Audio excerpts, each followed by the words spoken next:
What's up, party people, and welcome back to my channel. So, we haven't done an anti-makeup haul in a while, so I think it's time. There's a lot of makeup out, and I just want to kind of roast stuff. So if you do like this style of video better, and if you like it over the will I buy it style video, then give it a thumbs up and let me know in the comments below what you prefer. Like, do you prefer me to talk about all the new releases, and there could be things I like and some things I don't, or would you like to just roast makeup with me in an anti-makeup haul? So yeah, comment below what you'd like to see more, and subscribe to my channel if you're not already, and turn that notification bell on to never miss an upload from me so we can always be super sassy together and talk about makeup. And without further ado, let's dive into Instagram and let's roast some new makeup that I'm not gonna be buying. So let's start this one out on a fun note. Let's start off with the Jeffree Star Bloodlust palette.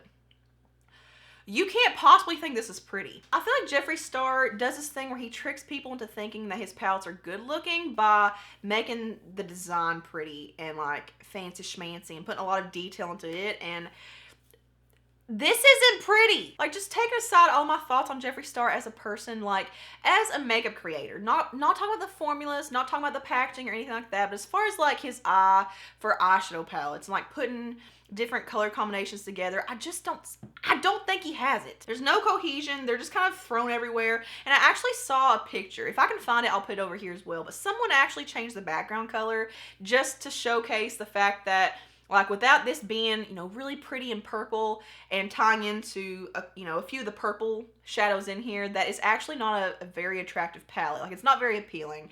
And I think they made it like light pink, or like it's like some kind of nude color, and it just goes to show you that it's all about the packaging. Like, it's all about the design, and that's really what you're paying for. I'm looking at this and I'm really trying to think of looks that I could create with this kind of palette, and I'm speechless. I've got nothing. The Huda Beauty is coming out with these Pastel Obsessions palettes. So these are kind of like an extension to her like Nude Obsessions palettes, which I actually really do like. Like, the formula is really, really nice on them. I love the color combinations. Like, they're more condensed. I don't feel like pastels are very complimentary on anyone aside from a super pale complexion. Like, if you're super, super fair, then you can pull them off. But even me, like, I'm a pretty light skin tone. Like, I'm a pretty light girl. Whenever I look at these palettes, I just think, oh man, that's gonna wash you out so bad. I don't know, like, I've never been into pastels, and I don't think I ever will be. So the next thing I have is the TwoFaced Clover Collection Sun Puppy Bronzer. I talked about how gimmicky this kind of packaging is in my gimmicks video. I know that the makeup demographic, like the makeup audience, is a lot younger now. Like, you'll be surprised. There are so many 10, 11, 12, 13-year-olds that come into Ulta, and they bypass the mass drugstore style. Like, they go straight to the high-end prestige side, and they are shopping in like Urban Decay and Too Faced and Tarte, and it's just like, you are so spoiled and so privileged. This to me is just appealing to the younger demographic, and I'm just so tired of this cutesy little, like, oh, we're gonna do a little dog shape, oh, we're gonna do a little unicorn, we're gonna do a raincorn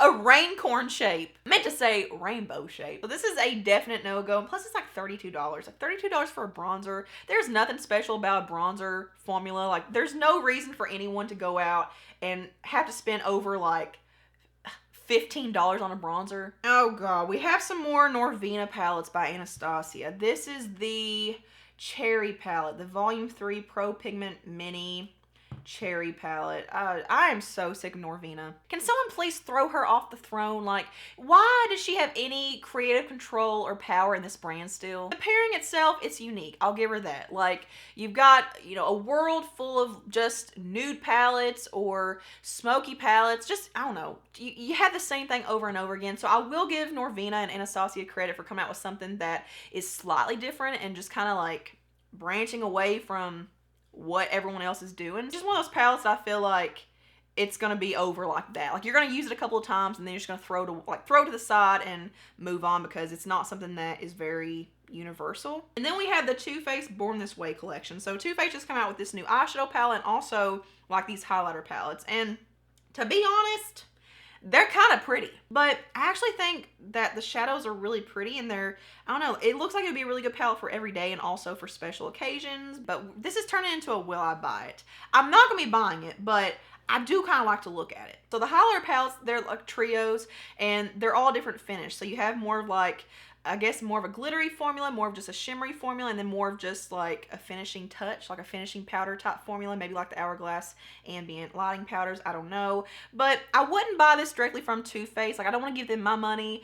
I don't like them as a brand. But I would buy this maybe from like a secondhand seller, like on Mercari or something like that, because they're kind of pretty. And then we have these palettes from Makeup Revolution. So these are the Heartbreaker palettes, like the Heartbreaker collection. So they're definitely trying to do more of like the Colourpop 12 pan palette kind of thing. Like, they're definitely inspired by Colourpop. I respect Makeup Revolution, don't get me wrong. I love their shade selection. I think they do a really good job at trying to appeal to everyone and not just lighter skinned people. Like, they really do an amazing job with range. So kudos to them for that. Like, as a brand, I love Makeup Revolution. Their eyeshadows, not the best formula, but aside from that, but they have this I Love Revolution line within the Makeup Revolution umbrella, and it's just more of like the cheap, cutesy, like not as high quality line of their makeup, in my opinion.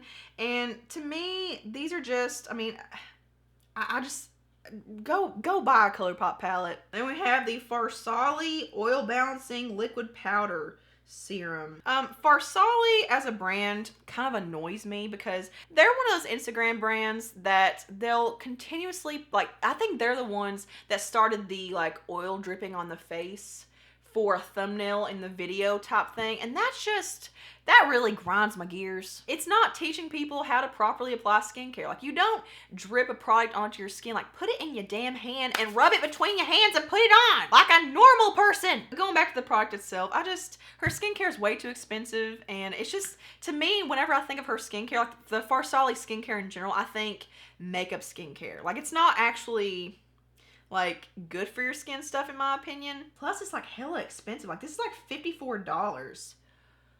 I don't think so. This is the Morphe 35i Icy Fantasy Artistry palette. And once again, we're jumping on the pastel train. For Morphe, it's different because Morphe just does like neutral palettes, and they'll have like 15 of the same kind of bronze shade and, you know, 7 or 8 of the same gold shade. So like, a lot of their palettes are very redundant, and I feel like I'm buying, it's just, I don't know, it's just too monotonous. So I do feel like this is different for them. So if you like pastels, then this looks like it would be an okay color scheme, color story or whatever. But I don't know, like, I don't know how Morphe palettes are anymore, because they got to the point where I feel like they weren't, like, after the Jaclyn Hill palette, I know everyone loves the Jaclyn Hill palette, but I just feel like they got to the point where they weren't as easy to work with, like what they used to be back in the day. Speaking of Morphe and Jaclyn Hill, oh my god, I almost completely forgot about their new collaboration. 1 second, let me get to it. The new Morphe Jaclyn Hill Volume 2 palette. So this is actually a really pretty palette, and honestly, I feel like if Jaclyn Hill weren't behind it, everyone will be right on top of this. All thoughts aside on Morphe and Jaclyn Hill, this is very on trend. I feel like I've already got palettes that look just like this. Like my Perfusion palette, I think it's the Mirage palette. I will put it over here. It looks just like this, just a little bit more condensed, and I really like the formula of it. It's super blendable, it's super pigmented, and I mean, if you're looking for this kind of shade selection, the Perfusion palette has that. And I'm sorry, but I'm just not gonna be stupid enough to still support Jaclyn Hill after everything has happened, so it is what it is. Oh, look at Viseart. So Viseart's come out with a new eyeshadow palette. They're calling it the Paris Edit palette. So it's got 12 shades. Let's see. This is $39. I mean, it's a pretty palette, I guess. Like, it's okay, but it's not anything special to look at. Do you guys remember when Viseart was like at the tip top of the high-end spectrum? Like, now Natasha Denona is kind of at the top, and Pat McGrath, I guess you could say. But yeah, it used to be Viseart. There was nothing special about them, but people raved about the formula, and there's just no reason to spend that kind of money on eyeshadow palettes anymore. They did lower the price, so kudos to them for doing that. I guess they realized that they couldn't keep up if they kept their price tag at where it was, because no one was buying it. And I just looked down on my board, and the Colourpop, what, You're a Cutie eyeshadow palette, where's this even at? I don't know. It kind of looks just like it, but like a better version of it. So it's like $18.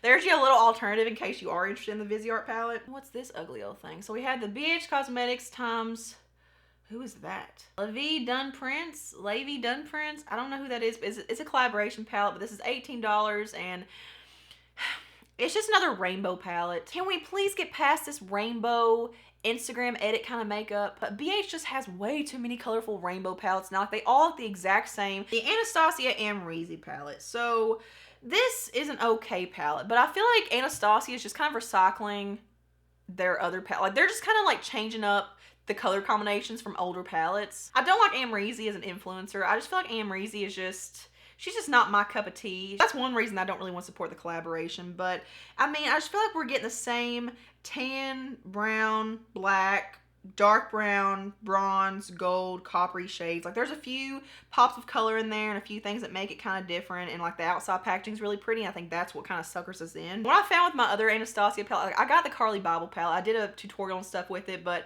I actually didn't end up keeping it just because I found myself using the same shades and creating the same type of look with it. Like, I didn't really want to branch out, and I don't know. I'm sure there's a lot more I could have done with that palette, but I just feel like I would have the same experience with the Amrezy palette. Like, I would probably gravitate towards the same 2, 3, 4 shades, and half the palette would go to waste. So to me, I don't want to spend the $50, number one, but also it's just, I know myself and I know I wouldn't use it. So that is it for this super sassy anti-makeup haul and roast of new makeup. I hope you guys enjoyed it. And I'm trying to figure out if I should even get a disclaimer. I mean, if you like any of the stuff that I said that I wasn't gonna be picking up, or if I said that I thought it was ugly or whatever, like, it's not that serious. Like, it's okay if you like something I don't like. This is not a personal attack against you and your personal preferences and what you like. Like, this is just for entertainment, like just to roast some makeup, because they're always throwing something at us. And sometimes it just feels good to hear someone reassure you that you don't need everything they come out with. So thank you guys so much for watching, and once again, if you do like this video, then give it a thumbs up